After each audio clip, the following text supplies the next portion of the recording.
সেনাবাহিনী এবং সেনা প্রধানের প্রতি বিদ্বেষ কারো কারো কি কারণে আজ পর্যন্ত আমি এটা খুঁজে পাইনি। আমাদেরকে আক্রমণ করেন না।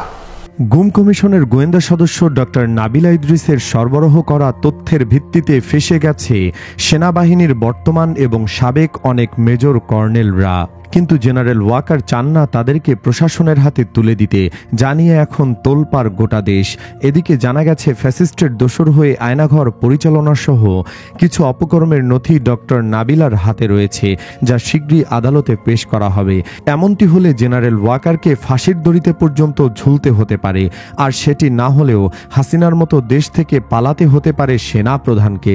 আমাদের এই ভিডিওতে আলোচনা করব নাবিলা ইদ্রিসের অবিশ্বাস্য কর্মকাণ্ড নিয়ে।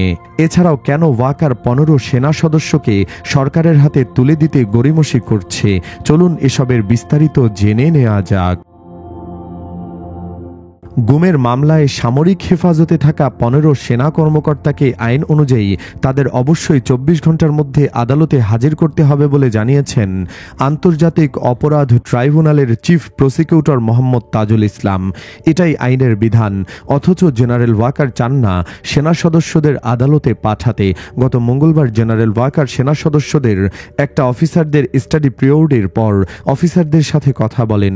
সেখানে তিনি ইংরেজিতে একটি স্পিচ দেন, যার অর্থ হচ্ছে, আমাদের অফিসারদের প্রিজন ভ্যানে করে আদালতে নিয়ে যাওয়া হবে তা কল্পনা করতেও আমার কষ্ট হয়। আমাদের ব্রাদার অফিসারদের এই অপমানের মুখোমুখি হতে হবে, আমরা এটা কিভাবে সহ্য করব। ওয়াকার 360 ডিগ্রি ইউটার্ন নিয়ে সমস্ত দোষ হাসিনার উপর চাপিয়ে আরও বলেন, তাদের দোষ কি? তারা যা করেছে তা একজনের নির্দেশেই করেছে। আমি এই বিষয়টি নিয়ে সবার কাছে গিয়েছি, কিন্তু কেউ শোনেনি। আমি তোমাদের কথা দিচ্ছি, আমি ভবিষ্যতের রাজনৈতিক দল যারা ক্ষমতায় আসবে তাদের কাছ থেকে এই অফিসারদের জন্য মুক্তির দাবি করব। মুক্তি না দিয়ে আমি যাব না। অথচ জেনারেল ওয়াকারের হয়তো জানা নেই এই অফিসাররাই অসংখ্য নিরপরাধ মানুষ। শুধু বিএনপি জামায়াতের রাজনীতি করার কারণে তাদেরকে দিনের পর দিন অন্ধকারের 4 দেয়ালে বন্দী করে রেখেছিল, তাদের জীবন থেকে কেড়ে নিয়েছিল বছরের পর বছর, এমনকি অর্ধ যুগ পর্যন্ত মূল্যবান সময়।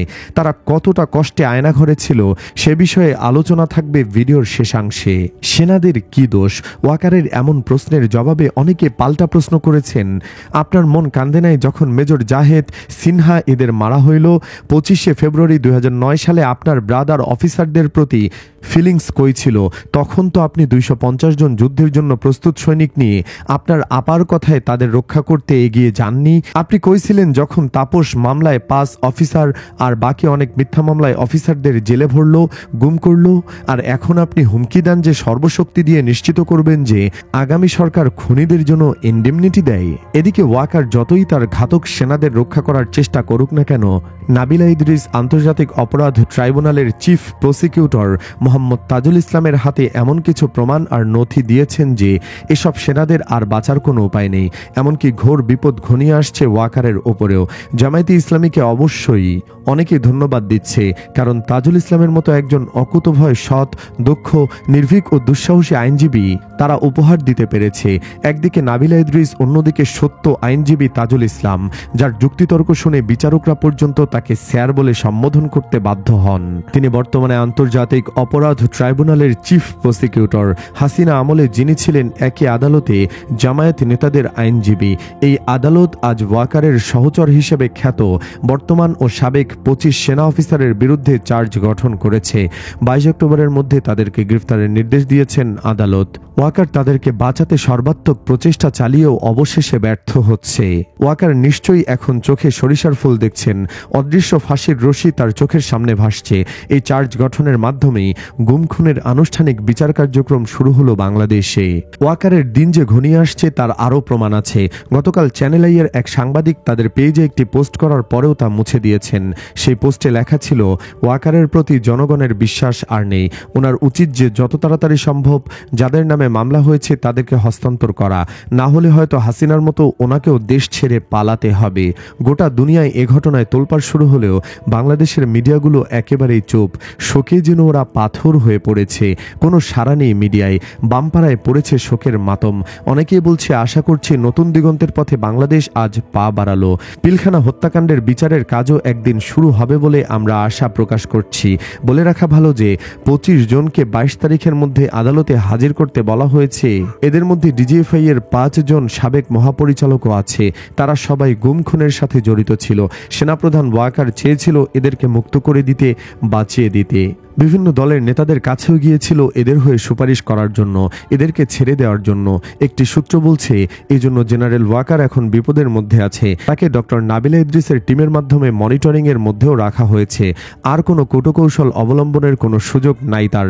মাঝখানে একবারও ওয়াকারকে সেনাপ্রধান থেকে সরিয়ে দেওয়ার প্ল্যানও করা হয়েছিল, যদিও পরে সেটা আর হয়নি। কিন্তু এখন থেকে ওয়াকার শুধুই নামে মাত্র সেনাপ্রধান। পুরো সেনাবাহিনীকে চালাচ্ছে আরেকটা গ্রুপ। দুদিন আগেই আন্তর্জাতিক অপরাধ ট্রাইব্যুনালের আইনজীবী তাজুল ইসলাম বলেছিলেন, আগামী 1 সপ্তাহের মধ্যে দেশে অনেক কিছু ঘটবে।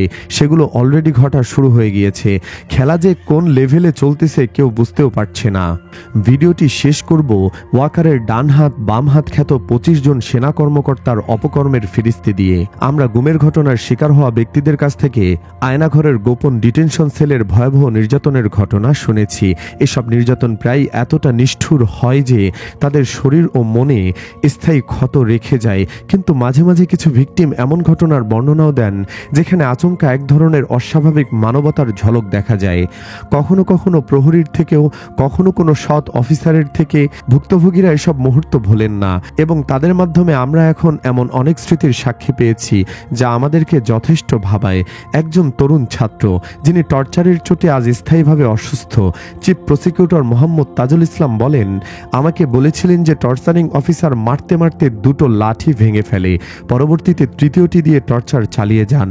নির্যাতন এতটাই নৃশংস ছিল যে সেই ঘরে থাকা 2 নারী অফিসার কান্নায় ভেঙে পড়ে এবং ঘর ছেড়ে চলে যান।